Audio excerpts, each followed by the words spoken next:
Today's reading comes from Mark 5 through 21 through 43. Jesus got into the boat again and went back to the other side of the lake, where a large crowd gathered around him on the shore. Then a leader of the local synagogue, whose name was Jairus, hope I said that right, arrived. When he saw Jesus, he fell at his feet, pleading fervently with him. "My little daughter is dying," he said. "Please come and lay your hands on her and heal her so she can live." Jesus went with him, and all the people followed, crowding around him. A woman in the crowd had suffered for 12 years with constant bleeding. She had suffered a great deal from many doctors, and over the years she had spent everything she had to pay them, but she had gotten no better. In fact, she had gotten worse. She had heard about Jesus, so she came up behind him through the crowd and touched his robe. For she thought to herself, "If I can just touch his robe, I will be healed." Immediately the bleeding stopped, and she could feel in her body that she had been healed of her terrible condition. Jesus realized at once that healing power had gone out of him, so he turned around to the crowd and asked, "Who touched my robe?" His disciples said to him, "Look at this crowd pressing around you. How can you ask, 'Who touched me?'" But he kept on looking around to see who had done it. Then the frightened woman, trembling at the realization of what had happened to her, came and fell at his knees in front of him and told him what she had done. And he said to her, "Daughter, your faith has made you well. Go in peace. Your suffering is over." While he was still speaking to her, messengers arrived from the home of Jairus, the leader of the synagogue. They told him, "Your daughter is dead. There's no use troubling the teacher now." But Jesus overheard them and said to Jairus, "Don't be afraid, just have faith." Then Jesus stopped the crowd and wouldn't let anyone go with him except Peter, James, and John, the brother of James. When they came to the home of the synagogue leader, Jesus saw much commotion and weeping and wailing. He went inside and asked, "Why all this commotion and weeping? The child isn't dead, she's only asleep." The crowd laughed at him, but he made them all leave, and he took the girl's father and mother, his 3 disciples, into the room where the girl was lying. Holding her hand, he said to her, "Talitha cum." I hope I said that right. Which means, "Little girl, get up." And the girl, who was 12 years old, immediately stood up and walked around. They were overwhelmed and totally amazed. Jesus gave them strict orders not to tell anyone what had happened, and then he told them to give her something to eat. Let's worship. Thank you, Monty. That was a long reading, but I told him, I said, we can't just read part of that story. You have to read the whole thing. So we're continuing our walk through Mark's Gospel. And last week was Family Sunday. We were in Mark chapter 4. We talked about the parable of the soils, the footpath, the rocky soil, the thorny soil, the good soil. And it's all that parable is all about how you listen. How do you listen to the Word of God? Do you allow it to soak in and change you, or does it get snatched out of your heart, or choked out, or no roots grown? But we're taking one Sunday in one chapter.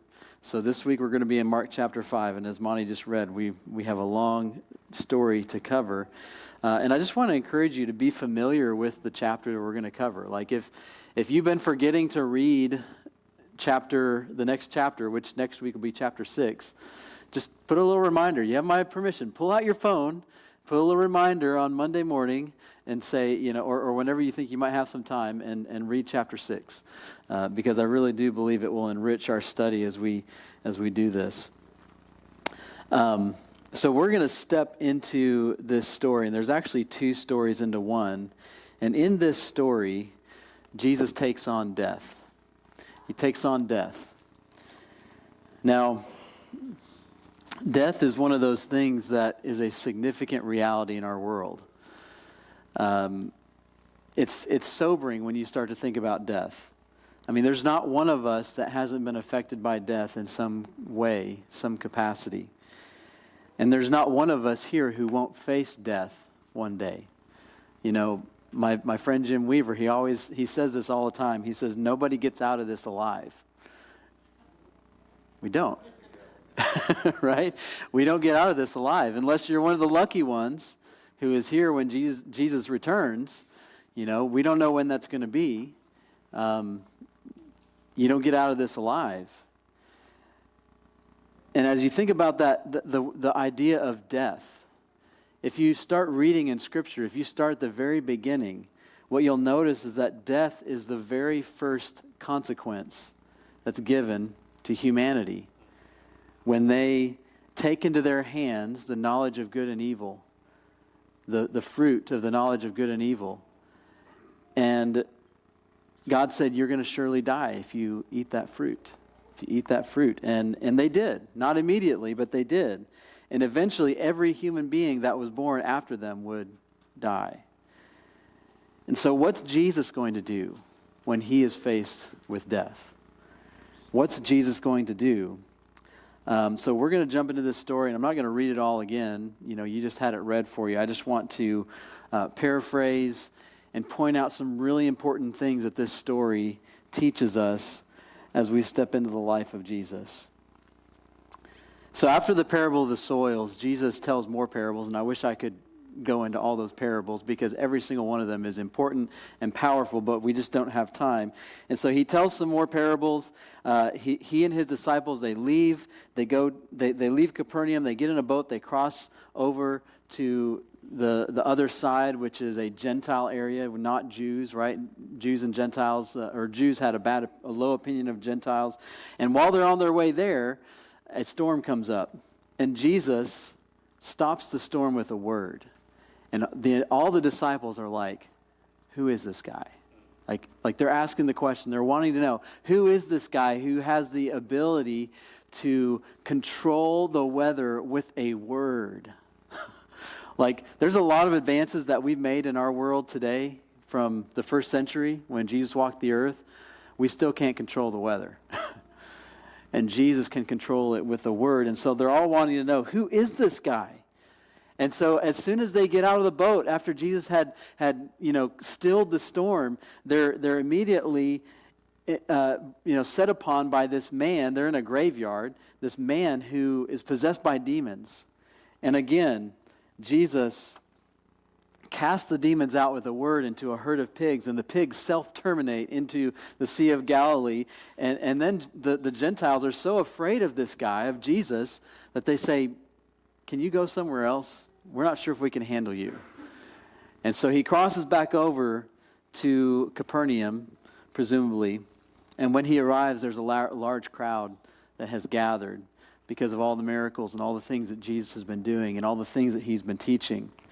And so there's this large crowd, and suddenly there is Jairus, the synagogue leader, falling on his knees before Jesus. Because his daughter's not well. She's sick. She might die.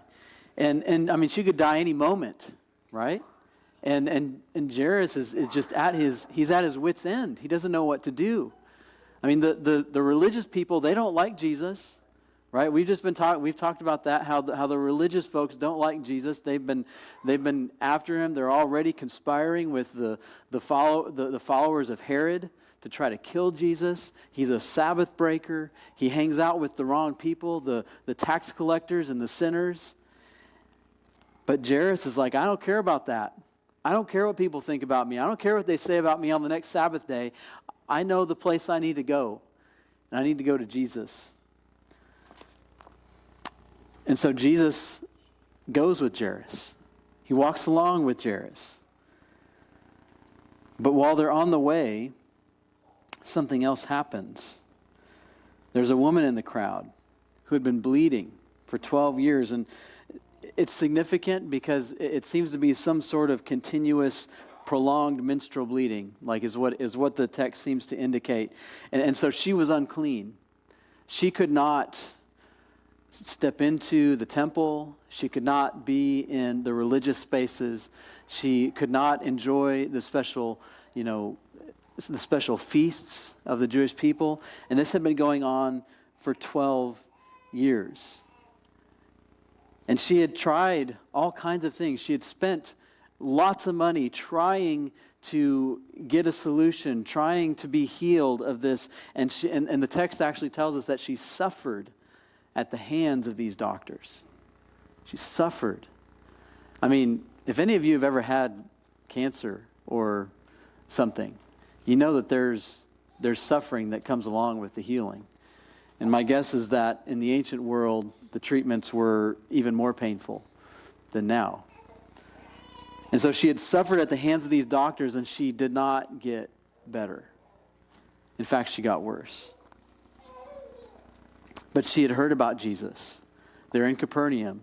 He had healed the man with the withered hand. He had done all kinds of amazing miracles, and she was thinking in her mind, if I can just touch his robe, if I can just touch his robe, I'll be healed. I'll be healed. And so she does it. She sneaks up in the crowd. She sneaks up behind Jesus, and she touches his robe, and she knows immediately that she's been healed. And Jesus himself notices that healing power comes out from him. And so he's like, who touched my robe? And I love the response of his disciples. They're just like, look at, they're like, there's this crowd pressing all around you. How can you ask, who touched me? But Jesus ignores them because they don't know what's going on. And he keeps looking. He keeps asking, who touched my robe? Who touched my robe? And finally, the woman comes forward, trembling, and she also falls to her knees before Jesus. And she tells him what she had done. So here we have two people who are at the end of their rope. Jairus, his daughter, is sick and dying, and this woman who had been suffering for 12 years, bleeding. And I love Jesus' words in this moment. He says, daughter, your faith has made you well. Go in peace. Your suffering is over. And so it's at this point that I kind of asked a question as I was, wrestling with this text this week. And I was like, was it Jesus' power or this woman's faith that healed her? Because Jesus says, it's your faith that has made you well. But earlier we read it was Jesus' power coming out from him that made her well. And of course the answer is yes, right? It's both. You see, faith is the channel through which Jesus' power can work. Faith is the channel through which Jesus' power can work. You see, when we realize that our hopeless situation is out of our hands, that we have exhausted all resources, and not only has the situation not changed, it's gotten worse, that's when we arrive at the feet of Jesus in fear and trembling. And this is the first step to new creation that is available in Jesus. It's the first step. I love what Paul says in 2 Corinthians chapter 5. He says, if anyone is in Christ, the new creation has come. The old has gone, the new is here. All this is from God who reconciled us to himself through Christ. We've all reached those moments where we've looked at our lives and we said, this relationship isn't working. My marriage is struggling. I don't know what to do with my kids. Maybe there's an ever-present reality of sin in your life that you wake up in the morning and you feel guilty about. You can't kick it. You've made mistakes or you've sinned on purpose, right? And the first step of new creation is falling on our knees before Jesus. And faith is the challenge through which that power can begin to work on us and change us. And so the woman is healed. She's healed. And Jairus is standing there beside them, and he's probably thinking, I got the right person. I got the right person, the one who can save my daughter. This woman, he probably knows this woman, right? She lives in Capernaum. She's been bleeding for 12 years. She hasn't been able to be part of the religious assemblies for 12 years, and everybody probably knows Capernaum's not a big place. And he thinks, oh man, I've got the right person. And right while Jesus is finishing up talking to this woman, a familiar voice is speaking into Jairus' ear. And it's a servant or member of his household. And they say, your daughter's dead. Don't bother the teacher anymore. Can you imagine that news? Like you'd just fall, right? You wouldn't be able to keep standing. You wouldn't be able to keep functioning. And Jesus' words. I mean, and he just looks at Jairus and he says, don't be afraid, just have faith. Just have faith. It's like, what's Jesus telling him not to be afraid of? He's telling him not to be afraid of death. The most terrifying reality in our world, Jesus says, don't be afraid. Just have faith. That word afraid, it's interesting. We miss it because we're not reading in the original language. It's the exact word that is used when we're told that this woman came to Jesus trembling and afraid. It's the exact word. And Jesus doesn't reprimand her for being afraid, because that word also means respect or worshipful or just acknowledging that she is in the presence of something that is bigger than her. Jesus says, don't be afraid of death. Instead, fear and respect should be aimed at me, at Jesus, the one who has the power to overcome death and the grave. And the simple fact that Jairus was able to walk from that spot to his house shows that he was able to grasp onto some little small part of faith. And when they arrive, the mourning is already taking place. The people have gathered. They are crying out, the girl has died. You have to know how this society operates. Mourning was actually a profession, because when death was a much greater reality in the first century than it is today in the Western world, anyway. And so these people would be called in when somebody was near death, and when they would pass, the mourners would start to wail so that the family, the ones who actually needed to mourn, could let it out, right? They could let it out in the midst of all the noise. And sometimes there'd be music playing, sometimes, real sad music, sometimes there'd just be wailing. And it was all done so that they could walk alongside the family that had just lost the loved one.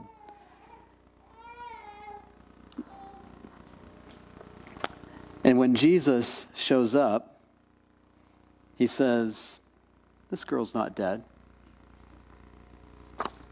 She's just asleep. And the mourners switch in a second to scornful laughter, laughing at Jesus because he declares that she is not dead.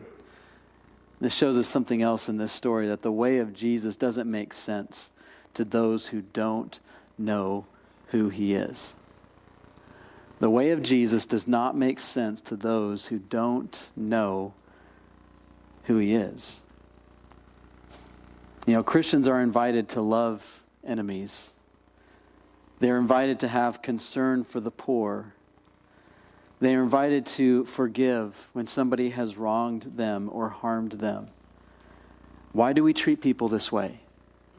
When our world says there's only certain people who are deserving of our forgiveness. There's only certain people who are deserving of our love. Don't show it to somebody who has hurt you so badly that you can't forgive them. That's what our world says. But the people of Jesus, the way of Jesus, is to forgive, to love, to go after their enemies, to pray for them. That's the way of Jesus.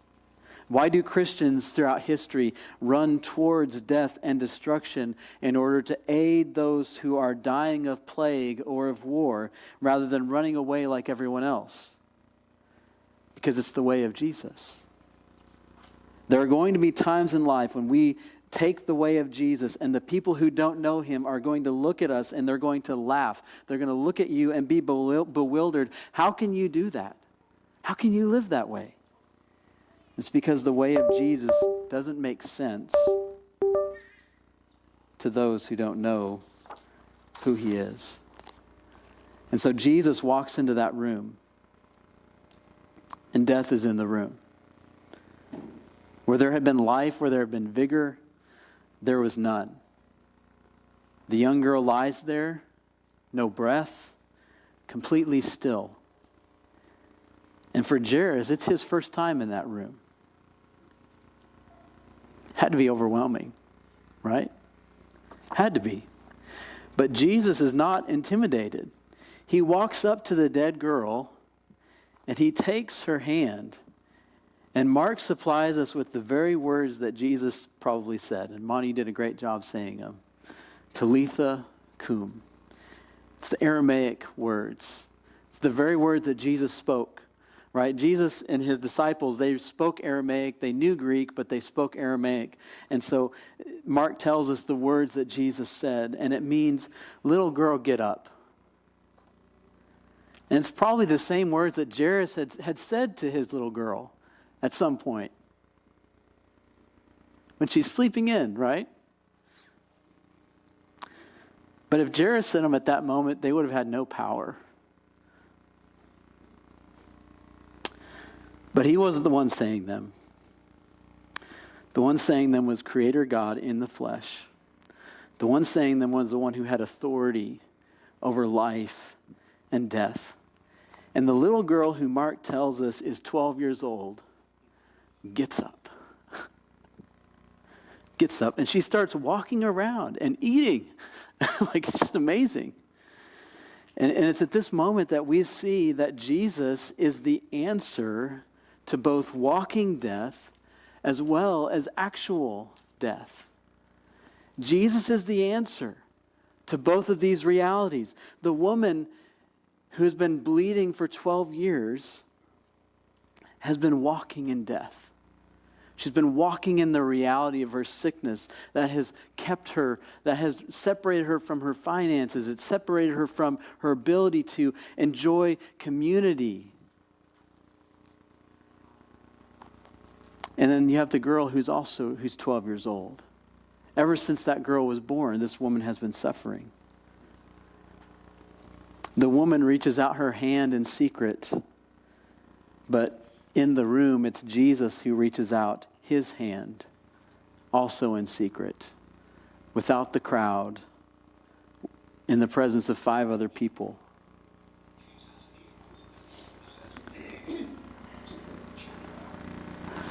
The woman is unclean because she's bleeding.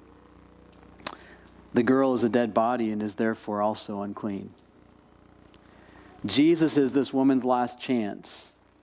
And Jesus is, of course, the last chance for Jairus and his wife to ever see and hold their daughter again. Jesus is the answer to walking death that is present in the bleeding woman, as well as the actual death of the little girl. And so it's at this point that we have to ask another question. So what do we do with this story? It's emotional. It's hard to read this story without keeping it together. I mean, if he has this kind of power, why doesn't he continue to exercise it? Why doesn't he stop genocide? Why doesn't he bring people back from accidental killings? Why doesn't he stop people from dying early? And it's at this point that we have to remember that there is a bigger picture to be looking at in this moment. You see, Jesus didn't come to start a revolution as a one-man emergency room, taking care of all of our sicknesses and deaths. It's not why he came.